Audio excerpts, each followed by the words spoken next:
Hello दोस्तों, कैसे हैं आप लोग। अगर टेंशन में हैं तो टेंशन लेने की ज़रूरत नहीं है, क्योंकि बहुत ऐसे वीडियोस में बताए जा रहे हैं और कई ऐसे अभी लेटेस्ट अपडेट्स आ रहे हैं कि 7 मई से एग्ज़ाम होने वाला है। तो एकदम बिल्कुल निश्चिंत रहिए, क्योंकि 7 मई से एग्ज़ाम अभी कोई ऑफिशियल नोटिफिकेशन नहीं आया है एनटीए के द्वारा, जिससे आप लोग ये फाइनली सोच लीजिए कि 7 मई से एग्ज़ाम होने वाला है।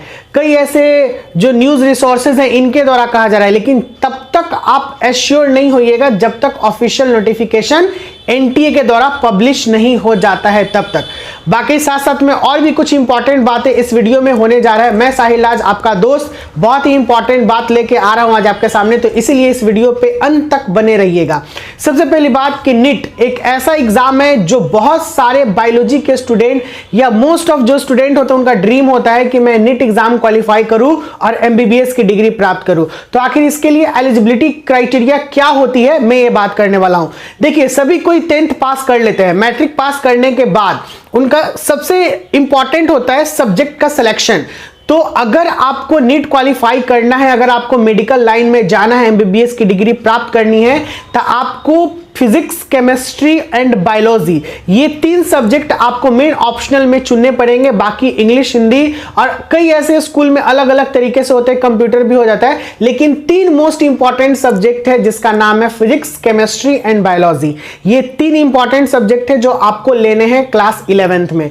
इसको लेने के बाद आप 2 साल की पढ़ाई करते हैं। 2 साल कंप्लीशन होने के बाद आप अपीयरिंग के टाइम पे ही आपका फॉर्म निकल जाता है और फॉर्म का फिलिंग स्टार्ट हो जाता है जनवरी से फरवरी के बीच में। तो उससे पहले आपका एग्जाम नहीं होता, उसके बाद होता है। तो अपीयरिंग कैंडिडेट भी भर सकते हैं, लेकिन एज का मिनिमम रिक्वायरमेंट जो होता है वो 17 ईयर्स होता है। तो अब कहते हैं कि सर किन्हीं का 16 ईयर्स है, तो अगर वो भरना चाहते हैं, फॉर्म को फिल करना चाहते हैं एज ए एक्सपीरियंस टाइप, तो वो भर सकते हैं। लेकिन 16 साल में नीट ऑथोरिटी के द्वारा, एनटीए के द्वारा सिलेक्शन नहीं लिया जाएगा, यानी उस कैंडिडेट को जो 16 इयर्स के हैं वो चुनाव नहीं हो पाएगा, उनका चूज नहीं हो पाएगा। तो एज एक्सपीरियंस के लिए ले सकते हैं, क्योंकि बहुत ऐसे स्टूडेंट जो है फर्स्ट टाइम एक्सपीरियंस के लिए एग्जाम देते हैं। ये एक्सपीरियंस आपको बहुत काम आएगा नेक्स्ट अटेम्प्ट में। जब 17 इयर्स आपका हो जाएगा तब you are eligible for selection in the exam.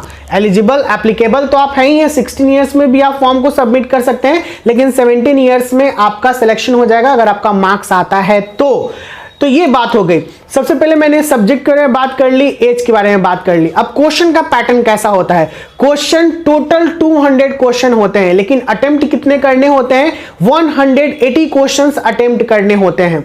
180 questions में कौन कौन से एरिया से क्वेश्चन आते हैं, तो फिजिक्स से आता है आपका 45 क्वेश्चन, केमिस्ट्री से आता है आपका 45 क्वेश्चन और बायोलॉजी से आता है आपका 90 क्वेश्चन। और ये 90 क्वेश्चन डिवाइडेड होते हैं, जूलॉजी से 45 क्वेश्चन और बॉटनी से 45 क्वेश्चन।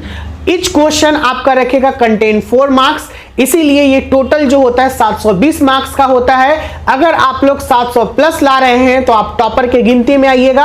अगर 600 प्लस ला रहे हैं तो आपको एमबीबीएस में सिलेक्शन मिलना निश्चित है, यानी मिल पाएगा, लेकिन उस समय के नंबर ऑफ कैंडिडेट के अकॉर्डिंग कि क्या कट ऑफ निकल रहा है। लेकिन 600 प्लस वाले स्टूडेंट जो होते हैं वो थोड़ा सा पॉजिटिव व्यू लेके आते हैं कि नहीं मुझे एमबीबीएस मिल जाएगा। तो बहुत कड़ी मेहनत है, कड़ी मेहनत करते रहिए और आगे की तरफ बढ़ते रहिए। अगर बात करूं नेगेटिव मार्किंग के बारे में, तो बिल्कुल इसमें नेगेटिव मार्किंग होती है, इसीलिए सारे क्वेश्चंस का आंसर बहुत ही ध्यान से दीजिएगा, ठीक है।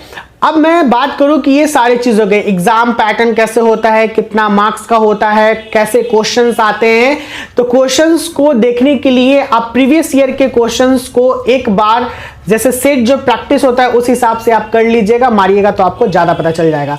नेक्स्ट रजिस्ट्रेशन स्टार्ट होने वाला है आपका दिसंबर में। रजिस्ट्रेशन के बाद आपका जो नोटिफिकेशन आएगा फॉर्म फिलअप करने का, वो भी आपको एनटीए के साइट पे डाल दी जाएगी। अगर आपको बहुत ज्यादा परेशानी हो रही है कि एनटीए के साइट पे कैसे जाऊं, तो मैं अभी जस्ट बताता हूं और मैं डिस्क्रिप्शन लिंक में भी लिख दूंगा कि एनटीए के साइट पे कैसे जाया जाता है। एनटीए के साइट पे जाने के लिए सबसे पहले आपको गूगल क्रोम ओपन करना पड़ेगा, गूगल को ओपन करना पड़ेगा, जहां पे आपको टाइप करना पड़ेगा nta.nic.in।